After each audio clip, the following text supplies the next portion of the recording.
Good morning everyone, আশা করি তোমরা প্রত্যেকে অনেক অনেক ভালো আছো। তো ভূমিস লাইফের তরফ থেকে তোমাদের সবাইকে অনেক অনেক ওয়েলকাম। আমার ভিডিওটা পুরোপুরি দেখার জন্য সবাইকে অনুরোধ করছি, তোমরা প্লিজ কেউ স্কিপ না করে ভিডিওটা দেখো আর কি। তো সকাল সকাল রেডি হয়ে দেখতে পাচ্ছ পুরো স্টেশনে চলে এসেছি, আর এটা হলো পিয়ালি। একদম পুরো থাম্বনেলসেই দেখতে পাচ্ছ, সবার সামনে স্টেশনের উপরেই দেওয়া আছে পিয়ালি। এখন আমি ট্রেনের জন্য ওয়েট করছি। তো আমার সাথে আরেকটা বন্ধু চলে এলো, একটা দিদি আর কি, আমার থেকে বয়সে অনেক বড়। জাস্ট একসাথে এক্সাম দিচ্ছি তাই বন্ধু বানিয়ে নিলাম আর কি। তো দুজনে মিলে ওয়েট করতে থাকলাম যে ট্রেনের টাইম হয়ে এলো, তাও ট্রেন কেন আসছে না। খুব প্রবলেমও হচ্ছিলো, টেনশনও হচ্ছিলো যে আবার এক্সামটা না দিতে পারি, এমন লেট হয়ে যাবে আর কি। তো যাই হোক, দেখা যাক কখন ট্রেনটা আসে, তারপর আমরা চলে যাব। তো তোমরা প্লিজ আমার চ্যানেলটিকে সাবস্ক্রাইব করে দিও, আর পারলে একটা করে লাইক করে দিও, বেশি বেশি করে শেয়ার করে দিও। তো তোমাদের কাছে এইটুকুই রিকোয়েস্ট। তো আমি যেরকম পারি সেরকমই ভিডিওটা দেওয়ার চেষ্টা করি, তোমাদের পুরোটা দেখানোরই, সারাটা দিনের ডিটেলস, আমি কি করলাম না করলাম, কোথায় গেছি, কোথায় খেয়েছি, সব কিছুই। তো তোমরা প্লিজ সাথে থাকো আর আমার ভিডিওটা পুরোটাই দেখো। তো অবশেষে আবার চলে আসছে, মনে হচ্ছে ট্রেন হর্ন বাজছে। তো তোমরা সাথে থাকো। আর পিয়ালি স্টেশনে এখন প্রচণ্ড জ্যাম রয়েছে, আমরা সামনের দিকে দাঁড়িয়ে রয়েছি, তাই জন্য তোমরা হয়তো দেখতে পাবে না কত কি লোকজন। যাই হোক, চলো, ট্রেন চলে আসছে, চারদিকে হর্ন বাজছে আর ছুটোছুটি করছে। তারপর চলে আসছি এখন কলেজের মুখে। কলেজে এতটাই ভিড়, দেখো পুরো সামনেটা পুরো জ্যাম হয়ে রয়েছে, এখনও গেট খোলার অপেক্ষায় আমরা। আর গেটটা খুললেই তো হুড়োহুড়ি হয়ে যাবে। এখানে প্রায় 1,500-2,000 স্টুডেন্টস রয়েছে, প্রচণ্ড জ্যাম। আর কি বলবো তোমাদের, চারদিকটাই ঘুরিয়ে দেখাচ্ছি। দেখো কলেজের গেট এখনও বন্ধ। তারপর একটু চলে এলাম কলেজের ওয়াশরুমে। এখন একটা এক্সাম হয়ে গেছে, এখন বাজে 12টা। তো 10টা থেকে 12টা একটা এক্সাম, আর আবার 1টা থেকে 3টে। তারপরে ব্রেক টাইমে চলে আসছি এখন একটু শপিং মলে, ফুটপাথ ধরে সোজা চলে আসছি। তো কি খাবো ভাবছি শপিং মল থেকে, কিন্তু প্রচণ্ড দাম এখানে, ওই জন্য জাস্ট শুধু ঘুরতেই যাচ্ছি। তো চলো, এখন একজন একজনের সাথে দেখা হলো যে কী করছো তুমি, আমি বললাম ব্লগ করছি। বলছে ও ওয়াও, ব্লগটা তাহলে ভালো করেই জমিয়ে নাও, এরকম বললো। তো যাই হোক, চলো এবার মলের দিকে যাই। খাবারের দোকান, খাবার, যেদিকে খাবারের স্টল রয়েছে, ফুড স্টল। তো ফুড স্টলে দেখি এখানে কসমেটিক্সও রয়েছে, প্লাস সব কিছুই রয়েছে খাবার দাবার। এই যে দেখো নেল পালিশগুলো, এই নেল পালিশগুলোর দাম যেন পুরো 199 টাকা। আমার তো দেখে চোখ ধাঁধিয়ে যাচ্ছিলো, তাই জন্য আমি কিচ্ছু নেইনি ওখান থেকে, সত্যি কথা বলতে। আগের বারেও এসেছিলাম, তোমাদেরকে দেখিয়েছিলাম পুরো ভিডিওটা, আবারও চলে এলাম আজকে। হঠাৎ হঠাৎ প্রোগ্রাম, আমাদের আজকে এক্সাম, যেদিন যেদিন এক্সাম থাকে সেদিনেই চলে আসি। আর এদিকে দেখো ম্যাগির স্টল রয়েছে, পাস্তার স্টল রয়েছে, তো প্রচণ্ড দাম এগুলো। আর আরও অনেকেই রয়েছে যারা ভীষণ বড় লোক আর কি, তারাই কিনতে পারবে সব। আমাদের পক্ষে গরিবদের চুনোপুটিরা আমরা কিচ্ছু কিনতে পারবো না এরকম দামে। একটা সামান্য কোনো ছোটো প্যাকেটের বিস্কুটই নেই, সব বড় বড় প্যাকেট, 200-250 টাকা করে দাম একটা। কিন্তু ওটা কিনতে গিয়েই যায়, তাহলে সব টাকা তো এখানেই চলে গেল, পরীক্ষা দিতে যা যা এলাম। তো একটা নেল পালিশ আমার সাথে যে ছিল সে তুলে দেখলো, আমার ফ্রেন্ডও বলতে পারো, তারপর আমার রিলেটিভও হয়েছে সে। তারপরে 199 টাকা দেখলাম। তো যাই হোক, চলো বিভিন্ন দিকটা ঘুরে ঘুরে তোমাদেরকে দেখাই। আর এখানেও তো চানাচুরের প্যাকেট, এই যে দেখো। আবার এখানে রয়েছে চাউমিন, চাউমিন রয়েছে পাঁচটাতে।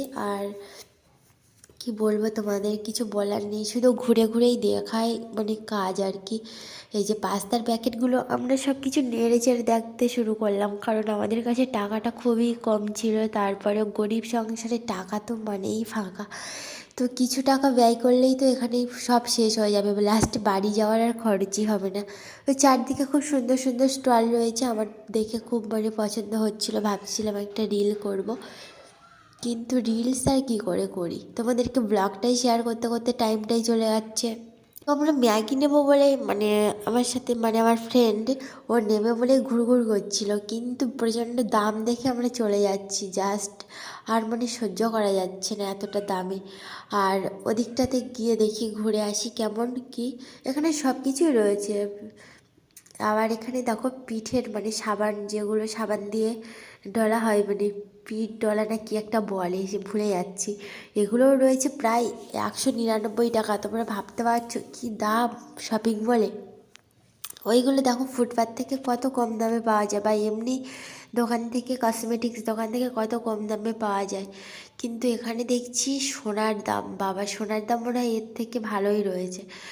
আর এখানে খাবার দাবারও সেম, কোনো 10 টাকার কেক পাওয়া যায় না, সব বড় বড় কেক, আর ভীষণ দাম। আমার ওই জন্য কিছুই পছন্দ হয়নি, মানে পছন্দ হচ্ছিলো বাট দামের জন্য কিছু কিনিনি। সব রকমের স্টলের পাশে দেখো, মানে কী আর বলবো, কিছু বলার ভাষা নেই। সব কিছুই তোমরা দেখতে পাচ্ছ, কত কি বিস্কিট রয়েছে, কেকস রয়েছে। আর এখানে দেখছি অসংখ্য মানে লোকজন ঘুরে বেড়াচ্ছে, আর আমরাও বন বন করে ঘুরছি তাদের পিছনে পিছনে। আর মানে চারদিক দিয়ে বিভিন্ন স্টল রয়েছে। এখানে দেখো সব ময়েশ্চারাইজারের রয়েছে আর কি, বডি ম্যাসাজের। আর ক্রিমও রয়েছে কয়েকটা, সব যেন ভীষণ বড় বড় ক্রিম। এসব কেনার সামর্থ্য নেই আমাদের, সত্যি কথা বলতে। দেখো ডাভের কি বড় বড়ই না কৌটো, সব মনে হয় 500 গ্রাম ওয়েট। বাজাজ তেল, ডাভ শ্যাম্পু, এমনকি সব রকম, মানে এতটা সুন্দর সুন্দর জিনিস সত্যি নিতে ইচ্ছা হবে। আর এখানে দেখো ভেসলিনের সব বড় বড় ফাইল। তো এখান থেকেই হয়তো যায় অনলাইন ডেলিভারিতে, আমার যেটা ধারণা। তো তোমাদের কী কী কমেন্ট অবশ্যই জানিও, তোমরাও কি আমার মতো ধারণা পোষণ করো কি না। তো যাই হোক, আমরা অনেক খাবার দাবার চেষ্টা করলাম, শপিং মলেও গেছিলাম, ওখানে 250 টাকার নিচে কোনো কিছুই নেই। তারপর যে রোল আর এই খাবারটা নিয়ে চলে যাচ্ছি আমরা। এখন একটু টিফিন করে নিয়ে আবার চলে যাব এক্সাম দিতে।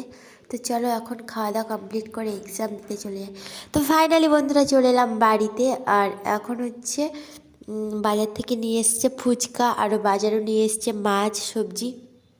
তাই জন্য ফুচকাগুলো ঢেলে নেব নিচে, আর ফুচকাগুলো নামিয়ে নিয়ে আলু মাখাগুলো পরিবেশন করে জাস্ট খাওয়া হবে। এই সবেমাত্র এখন বাজে 6:30, 7টা বাজে এখন। 7টার সময় ফুচকা খাবো, এখনও রান্নার কোনো সামগ্রীই হয়নি। রান্না বান্না সারতে সারতে আজকে ঠিক 10টা বাজবে, কিছু করার নেই। তো চলো ফুচকাগুলো ফাটিয়ে নিই জলদি জলদি, আর আলুগুলো দিয়ে নিই। তো ফাইনালি ফুচকা খাওয়া শুরু করে দিয়েছি। সবাইকে জানাই শুভ সন্ধ্যা, তোমরাও চলে এসো। সত্যি ভালো হয়েছিল ফুচকাটা। তো একটা নিয়েই তোমাদেরকে দেখালাম। তো চলো এখন, আমার মেয়ে তো খাওয়া আগেই শুরু করে দিয়েছে। তারপরে এখন চলে এসেছি রান্নাঘরে সব কিছু কাজবাজ সারতে। কী কী রান্না হবে দেখো, এখানে দেখো মানে ধনেপাতা কোচানো হয়েছে, পেঁয়াজ রসুন আদা সব কিছু। আর আমি এ পাশটাতে কড়া বসিয়ে দিয়েছি, আর ওখানে ওর বাবা কেটে এনে দিলে দেখো এই যে কুমড়োটা, আর হচ্ছে ফুলকপি আর আলু। আর তোমাদেরকে একটা জিনিস দেখাবো, এই যে দেখো কড়া বসিয়ে দিয়েছি, হাঁড়িও পুরো বসানো হয়ে গেছে, আর এখানে সব কিছু রেডি। এবার চলা যাবে সোজা সরাসরি রান্নাতে। তো তোমাদের যদি আমার ব্লগটা ভালো লেগে থাকে অবশ্যই আমার চ্যানেলটিকে সাবস্ক্রাইব করে দিও। সবাইকে জানাই গুড নাইট। আর কি বলবো তোমাদের, সবাই পাশে থেকো, সাপোর্ট করো, এটাই একটা লাইক দিয়ে সাপোর্ট করো সবাইকে। আর এখানে ফুলকপি পুরো কাটা হয়ে গেছে অলরেডি, এবার মাছটাই ভাজার পালা। কিন্তু মাছেরও আবার তেল আছে প্রচণ্ড পরিমাণে, তো সেই তেলগুলো ভাজতে ভাজতে অনেকটা টাইম যাবে। এই যে দেখো অনেকটা চর্বি তেল রয়েছে, আর এখানে মাছগুলো রয়েছে। তো যাই হোক চলো এখন মাছগুলো ভেজে নিই আর বেশি লেট না করে। তো ফাইনালি এখন মাছ ভাজা হয়ে গেছে, যেরকম মাছের তেলেই মাছ ভাজছি সেরকমই অবস্থা। মাছগুলো বেশ শক্ত রয়েছে, আজকের মাছগুলো কোনো রকম খারাপ অবস্থা নেই। যাই হোক সবাইকে গুড নাইট। আর তোমরা অবশ্যই কিন্তু বড়বাজার শপিং মল থেকে ঘুরে আসতে পারো, বা অনেকেই হয়তো গিয়েছো আমি জানি, কিন্তু আমি এই 2023-এই গেছি লাস্ট টাইমে, লাস্ট ডিসেম্বরের দিকে, আবার গেছি 24-এ। তাহলে দেখা যাক কী হয়, সারা বছরটা কীভাবে আমার কাটে আর কি করব।